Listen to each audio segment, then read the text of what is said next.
Dores nos pés e pernas? Pés sem dor é a Palmilha que resolve mesmo. Voltamos com o nosso programa e olha como é a vida. Eu estou com o Dr. Fábio Castro, prazer em recebê-lo. Fábio Castro foi médico da minha filha, da Rafaela. A minha filha e a filha dele, a Isa, eram amiguinhas da escola. Imagina, uma tá fazendo medicina, segundo ano. Super contente, né? Super contente. Segundo ano. Que coisa. E nos encontramos aqui, porque eu recebi a pauta, Dr. Fábio Morato Castro. Eu falei, será que é o Dr. Fábio, tio Fábio, né? E eu também, eu nunca sabia que era você, né? Que coisa. Seria você. Vamos falar sobre alergia. O Dr. Fábio cuidou da Rafaela pequenininha, porque a Rafaela sempre foi alérgica. Sempre. Isso é comum aqui em São Paulo ou isso é comum na vida em geral? No mundo como um todo, né? Mas aqui, lógico, cidades mais poluídas você sempre piora um pouquinho. Mas a alergia está aumentando muito. Nós temos hoje cerca de 30%, 40% das pessoas com alergia e logo, logo vai chegar a 50% ou mais. Tudo isso? Quer dizer, metade da população vai ser alérgica? Metade da população. Esses são os tipos de alergias mais comuns, eu imagino. Sim. A rinite alérgica é extremamente comum, né? Que é só... A alergia a medicamentos está cada dia maior, mas o que vem crescendo muito é essa aqui embaixo, a alergia alimentar. Isso é uma coisa muito estranha, né? Porque as pessoas não sabem exatamente o porquê, existe muita especulação, mas alguma coisa que nós estamos fazendo de errado, nós, né, os seres humanos, e está aumentando bastante. Então, talvez alimentação, talvez a vida mais urbana, tem uma série de causas possíveis. Porque eu escuto muita gente falar, antigamente não tinha isso, de não come glúten, não come lactose, mas é porque então o número de pessoas alérgicas a esses alimentos aumentou. A gente sempre precisa separar um pouquinho, né? Porque glúten, o leite, muitas vezes é intolerância, que é uma coisa um pouquinho diferente, mas também está aumentando. E tem alergia alimentar, que às vezes são reações gravíssimas até de levar à morte, né? E isso está aumentando, assim, hoje a gente não passa um dia sem ver um paciente novo com alergia alimentar. De todas as idades? Todas as idades, mas criança principalmente. Oh, pecado. Temos mais uma imagem, então essa formas de alergia, a outra imagem, causas. As causas principais, sem dúvida, por exemplo, as alergias respiratórias são os ácaros ali, né? Ácaros e animais domésticos. Que é difícil, né? Muitas vezes você fala que é o cachorrinho, a criança chora. Troca o médico, mas não troca o cachorrinho, né? Então, isso aqui depende muito Mas pólens, por exemplo, é mais frequente no sul do país, em outros países, aqui no Rio Grande do Sul ou em outros países. Látex, produtos químicos podem dar reações muito graves em cirurgias, né? Por causa da luva do próprio cirurgião ou dos aparelhos. Os alimentos estão muito importantes. Ferroadas de insetos, como formiga, abelha, às vezes pode até matar uma única ferroada. De formiga? Felizmente pode matar. Felizmente é mais raro, mas pode ser bem grave. Medicamentos é muito frequente, que a gente brasileiro tem uma mania de usar muito remédio, né? Muito analgésico, essas coisas, desencadeia muita reação. E os fungos, está em todo lugar. De maneira geral. Temos mais uma imagem. Então, as principais, as causas e os sintomas das alergias. Vai depender muito, né? Se é, por exemplo, respiratória, espirros, vários espirros, coceira no nariz, aquela aguinha que sai no nariz, obstrução nasal, coça os olhos. Isso é considerado um sintoma leve? Não, e tudo depende do que prejudica a pessoa, né? Isso que eu ia falar, porque a pessoa fica debilitada. Isso. Por exemplo, a rinite alérgica, né? Rinite alérgica, a obstrução nasal que dá é muito chata, né? A pessoa não dorme, o sono é ruim, você tem um sono que a pessoa no dia seguinte está cansada, desconcentrada, a qualidade de vida cai muito. A asma, a qualidade de vida cai imediatamente, né?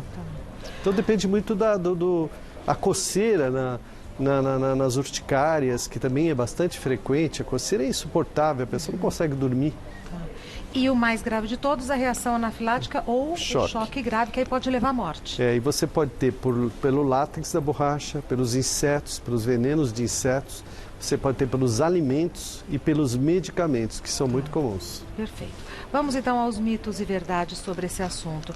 Doutor Fábio, é mito ou verdade que alérgicos a diferentes substâncias possuem sistema imunológico fraco? Não, isso aí é um mito. Na verdade, o organismo está tentando te defender. Ele não está entendendo muito bem porque você está usando. Então é ao contrário, ele está respondendo muito bem. Ele quer, no fundo, te ajudar. É que a evolução, nós não estamos conseguindo nos adaptar muito bem a essa evolução, né? Então, hoje a gente tem uma vida muito urbana, a gente não tem uma vida rural, contato com animais, essas coisas, né? Então, na verdade, aquela vida antiga de você ficar na rua, brincando, tomando água verminosas, aquela sujeira, até protegia um pouco contra a alergia, né? Que coisa. É mito ou verdade que existem vacinas que curam as alergias? Então, aqui o termo vacina está errado, né? O termo vacina é um termo popular. A vacina é lógico, é a vacina da gripe, essas coisas. Mas em alergia a gente chama de imunoterapia. Existem imunoterapias que são extremamente eficazes. Por exemplo, eu falei, cura. Venenos de insetos, por exemplo, cura a pessoa. A pessoa que tem uma reação anafilática fica curada. Rinite. A rinite, você tem uma eficácia de próximo de 70% a 80%.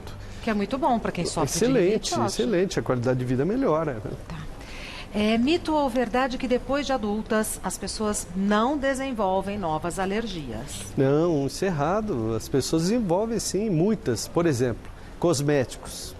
As mulheres usam muitos cosméticos, acabam desenvolvendo uma alergia, a gente chama de alergia de contato ao cosmético, né? Ou, por isso que a gente fala, nunca tive e passei a ter. Isso, assim muito mesmo. comum, é exatamente assim que funciona. A pessoa fala, eu nunca tive isso, como é que pode ser alergia? Não, é exatamente assim, você vai usando, até que o organismo fala, aqui você não entra mais isso. Você vai ter alergia daqui para frente. Tá. O senhor ia falar alguma coisa que eu interrompi?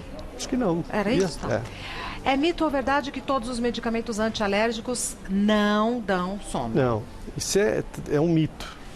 Na verdade, os novos antialérgicos, os novos antihistamínicos, que a gente chama de segunda geração, esses provocam pouquíssimos efeitos colaterais. Mas os antigos causam muito sono e ainda são muito utilizados, né? E é um sono mesmo que tomba, né? Sono que derruba, isso mesmo. Temos perguntas do pessoal de casa. Antes, vou pedir desculpa que eu chamei de senhor, né? Não é pela idade, é pelo respeito ao conhecimento. Continuando com o Dr. Fábio Castro, perguntas do pessoal de casa sobre as alergias. A primeira pergunta é da Diana. Aquele teste de alergia em que se colocavam diversas substâncias nas costas pode causar uma grave crise? Não, de forma alguma. Esse teste é utilizado para o chamado teste de contato, ou as alergias de contato. Então, por exemplo, a bijuteria é utilizado o teste de contato, não tem risco nenhum. O máximo que pode acontecer é coçar um pouco no lugar, tal, incômodo, mas nada mais que isso. Tá. Próxima pergunta é enviada pela Vitória. É possível ter alergia ao calor? Em épocas quentes, aparecem várias manchas vermelhas no meu corpo que coçam bastante. Isso é a chamada urticária. A urticária pode ser desencadeada pelo calor, sim. Bebezinho tem muito, né? E por muitas coisas, né? Exercícios físicos, alimentos, medicamentos, mas o calor é uma das coisas que agrava um pouquinho, que desencadeia o quadro. Tá. Próxima pergunta. Pedro, o que fazer imediatamente se vermos um alérgico sofrendo um choque anafilático? Pedro, depende muito do conhecimento que você tem com uma reação desse tipo. Mas normalmente o choque anafilático, a pressão cai muito a zero, né? Então a primeira coisa que tem que fazer é colocar as pernas da pessoa para cima. Então coloque em cima de umas almofadas, porque assim a pressão, o sangue tem um retorno e isso ajuda bastante. E aí precisa ver se a pessoa está respirando, o que está acontecendo, se houve uma parada cardíaca e, lógico, chamar o mais rápido possível um serviço de emergência. Então, se você já sabe que é um parente, a pessoa já tem alergia, você tem que ter todo um esquema já montado para poder ajudar essa pessoa caso tenha reação. Tá, mas de maneira geral, primeira providência, a cabeça mais baixa que as pernas. Mais baixo que as pernas. Hoje existem medicamentos, aqui no Brasil ainda não é comercializado, mas que é auto-injetável, né? Então é adrenalina auto-injetável que salva muita gente no mundo. Infelizmente aqui no Brasil nós ainda não dispomos. Já tentei conversar com o governo, com a Anvisa, e é sempre difícil você importar esse tipo de produto. E fica muito caro, mas salva muita gente. Próxima pergunta da Margarete. Como é possível diferenciar a gripe de uma crise alérgica? Sim, uma boa pergunta, porque realmente as pessoas confundem muito, né? Falar, meu sistema imunológico está muito ruim, estou sempre gripado. Não, na verdade é rinite. A rinite coça muito, tem aquela água, aquela coriza, os espirros são chamados espirros em salva, vem um monte de espirros assim. É diferente da gripe. A gripe e o resfriado você fica com dor no corpo, febre. A rinite não, a rinite ela incomoda, né? Coça os olhos, o ouvido, a garganta. Mas quando a rinite ataca crianças, as mães, eu me confundi muito, achava que a Rafaela vivia gripada. Isso acontece muito. Por isso que tem que procurar um especialista para que o especialista te oriente adequadamente. Perfeito. Próxima pergunta da Renata. Uma pessoa pode tomar um medicamento há anos, mas desenvolver alergia a ele do nada. Sinto que isso está acontecendo comigo em relação ao meu remédio para dor de cabeça. Sim, é assim que acontece. Nós já até comentamos isso, né, Regina? Foi. Você vai utilizando, até que o organismo fala, aqui não entra mais isso. Então, começa a ter reações importantes. Isso é exatamente assim que acontece. Eu até fiz um aplicativo para isso, que é alergia a medicamentos, o nome. Quando você coloca o nome do remédio que você não pode usar, ele te informa, caso você vá usar outro remédio, ele te informa se você pode tomar ou não. Porque esse é um problema aqui, sabe? Você às vezes tem um analgésico que está presente num monte de medicamentos. Então você não pode tomar nenhum desses medicamentos. Por exemplo. Como que chama? Não. Alergia? A medicamentos. A medicamentos. Por exemplo? Não, o que você ia falar?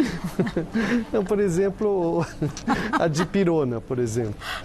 Ela está presente num monte de remédios. Né? Então aí não posso tomar nenhum que tenha dipirona se eu for alérgica. Isso, e são muitos, às vezes mais de 100. Aconteceu isso comigo com esmalte. A vida inteira usei esmalte, de repente... Essa é chamada alergia de contato. Alergia de contato. Não tem risco. Essa não vai... Fábio Morato Castro é médico, alergista, imunologista e diretor da Clínica Croce. Site Clínica Croce, C-R-O-C-E, clinicacroce.com.br. No Facebook e no Instagram, Clínica Croce. Muito obrigada, um beijo para Isa Castro. Obrigado. Que delícia de encontro aqui, né? Um beijo para Rafa também. Muito obrigada, Amanda. Tchau.